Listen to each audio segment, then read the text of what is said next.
ಇನ್ನು ನಿನ್ನೆ ಪ್ರಗತಿ ಪರಿಶೀಲನಾ ಸಭೆ ನಡೆದಿತ್ತು. ಇವತ್ತು ಕೂಡ ಪ್ರಗತಿ ಪರಿಶೀಲನಾ ಸಭೆ ಮುಂದುವರಿಕೆ ಆಗುತ್ತೆ. ಜಿಲ್ಲಾಧಿಕಾರಿಗಳು, ಸಿಇಒಗಳು, ಅದೇ ರೀತಿಯಾಗಿ ಸಚಿವರ ಜೊತೆಯಲ್ಲಿ ನಿನ್ನೆ ಸಿಎಂ ಸಿದ್ದರಾಮಯ್ಯ ಅವರು ಪರಿಶೀಲನಾ ಸಭೆ ನಡೆಸಿದ್ರು. ಪ್ರಗತಿ ಪರಿಶೀಲನಾ ಸಭೆ ನಡೆದಿತ್ತು. ಎಲ್ಲ ಜಿಲ್ಲಾಧಿಕಾರಿಗಳು, ಜಿಲ್ಲಾ ಪಂಚಾಯಿತಿ ಸಿಇಒಗಳು, ಎಸ್ಪಿಗಳ ಜೊತೆಯಲ್ಲಿ ಸಿಎಂ ಸಭೆ ನಡೆಸಿದ್ರು. ವಿಧಾನಸೌಧದ ಕಾನ್ಫರೆನ್ಸ್ ಹಾಲ್ನಲ್ಲಿ ಸಭೆ ನಡೆಯುತ್ತೆ. ನಿನ್ನೆ ಕೂಡ ಸಾಕಷ್ಟು ಚರ್ಚೆಯಾಗಿತ್ತು. ರಾಜ್ಯದ ಪ್ರಗತಿ, ಅಭಿವೃದ್ಧಿ, ಅದೇ ರೀತಿಯಾಗಿ ರಾಜ್ಯ ಸರ್ಕಾರ ಜಾರಿ ಮಾಡಿರುವಂತಹ ಯೋಜನೆಗಳು ಜನರಿಗೆ ಎಷ್ಟರ ಮಟ್ಟಿಗೆ ತಲುಪ್ತಾ ಇದೆ, ಅದನ್ನು ಯಾವ ರೀತಿಯಾಗಿ ತಲುಪಿಸಬೇಕು, ಈ ವಿಚಾರಕ್ಕೆ ಸಂಬಂಧಪಟ್ಟಂತೆ ರಾಜ್ಯ ಸರ್ಕಾರ ಒಂದು ಟಾರ್ಗೆಟ್ ಫಿಕ್ಸ್ ಮಾಡಿತ್ತು. ಎಲ್ಲ ಜಿಲ್ಲಾ ಅಧಿಕಾರಿಗಳಿಗೆ ಇದಕ್ಕೆ ಸಂಬಂಧಪಟ್ಟಂತೆ ಸೂಚನೆ ಕೂಡ ಕೊಟ್ಟಿತ್ತು.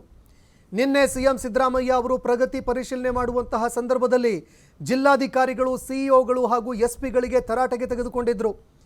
ಏನು ಟಾರ್ಗೆಟ್ ಕೊಟ್ಟಿದ್ರು, ಆ ಟಾರ್ಗೆಟ್ ರೀಚ್ ಔಟ್ ಆಗಿಲ್ಲ ಅಂತ ಕೆಲವು ಜಿಲ್ಲಾಧಿಕಾರಿಗಳ ಮೇಲೆ ಅಸಮಾಧಾನಗೊಂಡಿದ್ರು. ಏನ್ರಿ ಮಾಡ್ತಾ ಇದ್ದೀರಿ ನೀವು? ಮೊದಲು ನಿಮ್ಮ ಅಹಮ್ಮನ್ನು ಪಕ್ಕಕ್ಕಿಡಿ, ನಿಮ್ಮ ಪ್ರತಿಷ್ಠೆಯನ್ನು ಪಕ್ಕಕ್ಕಿಡಿ.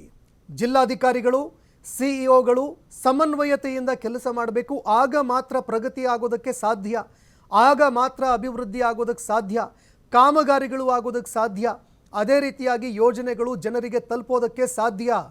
ರಾಜ್ಯದಲ್ಲಿ ತೀವ್ರವಾಗಿ ಮಳೆಯಾಗ್ತಾ ಇದೆ. ಪ್ರತಿಯೊಂದು ಜಿಲ್ಲೆಗಳಲ್ಲಿ ಮಳೆಯಿಂದ ಎದುರಾಗಿರುವಂತಹ ಸಮಸ್ಯೆಗಳು, ಆ ಸಮಸ್ಯೆಗಳ ಬಗ್ಗೆಯೂ ಕೂಡ ಸಿಎಂ ಅವರು ಚರ್ಚೆ ಮಾಡ್ತಾ ಇದ್ದಾರೆ. ಅದೇ ರೀತಿಯಾಗಿ NDRF ಅಡಿಯಲ್ಲಿ ಹಾಗೂ SDRF ಅಡಿಯಲ್ಲಿ ಪರಿಹಾರ ವಿತರಣೆ ಮಾಡೋದಕ್ಕೂ ಕೂಡ ಸೂಚನೆ ಕೊಟ್ಟಿದ್ದಾರೆ. SDRF ಅಡಿಯಲ್ಲಿ ಸರಿಸುಮಾರು 1,000 ಕೋಟಿ ಪರಿಹಾರ ನೀಡೋದಕ್ಕೆ ಅಂತ ನಿಗದಿ ಮಾಡಲಾಗಿತ್ತು. ಒಂದು ವೇಳೆ ಏನಾದರೂ ಸಂಪೂರ್ಣವಾಗಿ ಮನೆ ಕುಸಿತ ಆದರೆ 1,20,000 ರೂಪಾಯಿ ಪರಿಹಾರ ನೀಡೋದಕ್ಕೆ ಸೂಚನೆ ಕೊಟ್ಟಿದ್ದಾರೆ.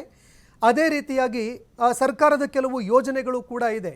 ಆ ಯೋಜನೆಗಳ ಅಡಿಯಲ್ಲಿ ಮನೆ ನಿರ್ಮಾಣ ಮಾಡಿ ಕೊಡಬೇಕು ಅಂತ ನಿನ್ನೆ ಸೂಚನೆ ಕೊಟ್ಟಿದ್ದಾರೆ.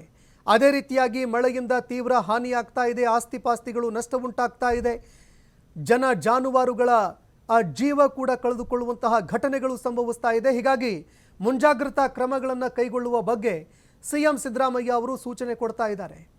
ಇನ್ನು ರಾಜ್ಯದಲ್ಲಿ ಕೋಮು ಭಾವನೆಗಳನ್ನು ಕದಡಿಸುವಂತಹ ಒಂದು ಪ್ರಕರಣಗಳು ನಡೀತಾ ಇದೆ.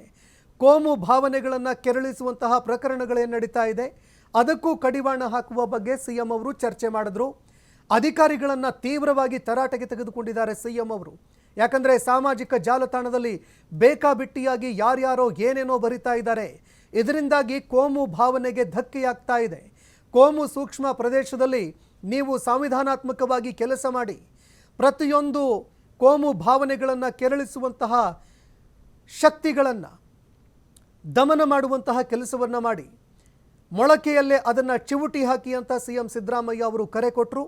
ಅಂಥವರ ವಿರುದ್ಧ ನಿರ್ದಾಕ್ಷಿಣ್ಯವಾಗಿ ಕ್ರಮ ಕೈಗೊಳ್ಳಬೇಕು, ನೀವು ಮೊದಲು ಸಂವಿಧಾನಾತ್ಮಕವಾಗಿ ಕೆಲಸ ಮಾಡಿ ಅಂತ ಅಧಿಕಾರಿಗಳಿಗೆ ತರಾಟೆಗೆ ತೆಗೆದುಕೊಂಡಿದ್ರು.